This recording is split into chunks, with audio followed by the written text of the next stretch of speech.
Assalamualaikum warahmatullahi wabarakatuh.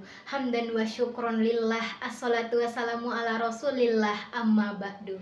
Segala puji bagi Allah Sang Maha Pencipta alam, Sang Maha Esa yang sudah memberikan kepada kita semua rezeki yang sangat melimpah. Tidak lupa sholawat dan salam semoga selalu tercurahkan kepada Nabi Muhammad Sallallahu Alaihi Wasallam, kepada keluarganya, kepada sahabatnya, dan semoga kita semua mendapatkan syafaatnya di yaumil akhir. Amin amin ya rabbal alamin. Masyarul muslimin rahimakumullah. Semua yang hidup di dunia ini akan dihadapi dengan kematian, di mana kematian ialah penghentian total proses kehidupan yang pada akhirnya terjadi pada semua organisme yang hidup. Atau dalam Islam, kematian ialah sesuatu peristiwa keluarnya ruh dari jasad manusia dan merupakan awal perpindahan dari alam dunia ke alam akhirat. Dalam kesempatan ini, saya Trianda Raiga Febrina, Prodi Komunikasi dan Penyiaran Islam semester 3 dengan NPM 22410100 akan menyampaikan kultum mengenai seni menyiapkan kematian. Masyarul muslimin rahimakumullah. Sejatinya mati adalah hal yang pasti. Berbeda dengan hal yang lain, kematian adalah sebuah keniscayaan. Sesuai dengan penggalan ayat 185 Quran Surat Ali Imran dalam Al-Quran yang berbunyi, Bismillahirrahmanirrahim. Kullu nafsin dha'iqatul maut. Setiap yang bernyawa akan merasakan mati. Kematian menurut Islam ada 3. Yang pertama, kematian biasa.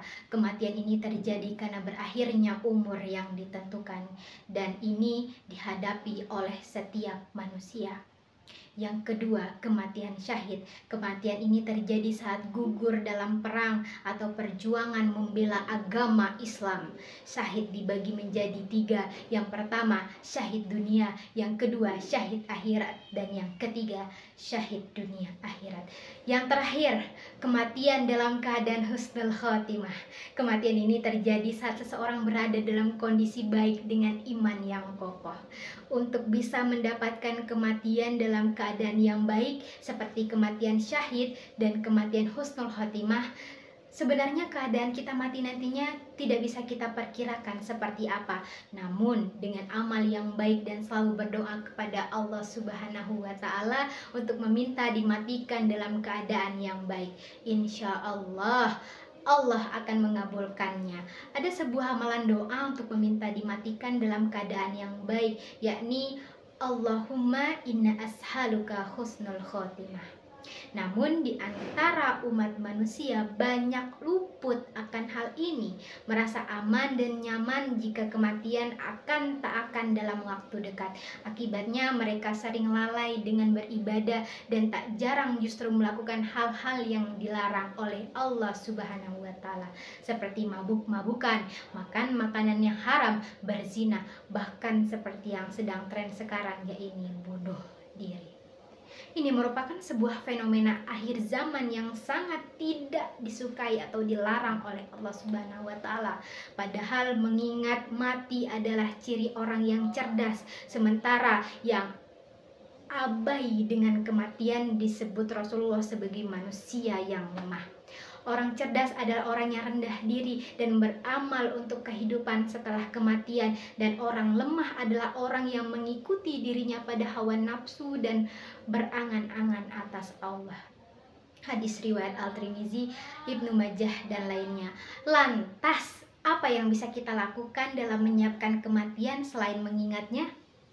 Ada beberapa hal yang lain yang perlu kita kerjakan sekarang juga, seperti yang pertama, beramal soleh dari sekarang, minimal dengan hal-hal yang kecil. Yang kedua, menghindari perbuatan tercela. Dan yang ketiga, lekas bertobat jika berbuat salah. Ketiga hal ini adalah cara sederhana, tapi harus diakui sangat sulit dilakukan. Tak mengapa, cobalah kita lakukan langkah demi langkah setiap harinya. Itu karena hal besar semuanya berasal dari hal kecil. Terakhir, marilah kita berdoa agar Allah Subhanahu wa Ta'ala memberikan kematian yang baik kepada kita semua, dan kita bisa dipertemukan kembali di surganya Allah. Amin amin ya rabbal alamin. Itulah materi kultum yang bisa saya sampaikan. Sekian dari saya, semoga di dalamnya terdapat manfaat. Undur man kola walatan nidur man kola, ihdinas siratal mustaqim, wallahu wafiq ila aqwamit thoriq. Wassalamualaikum warahmatullahi wabarakatuh.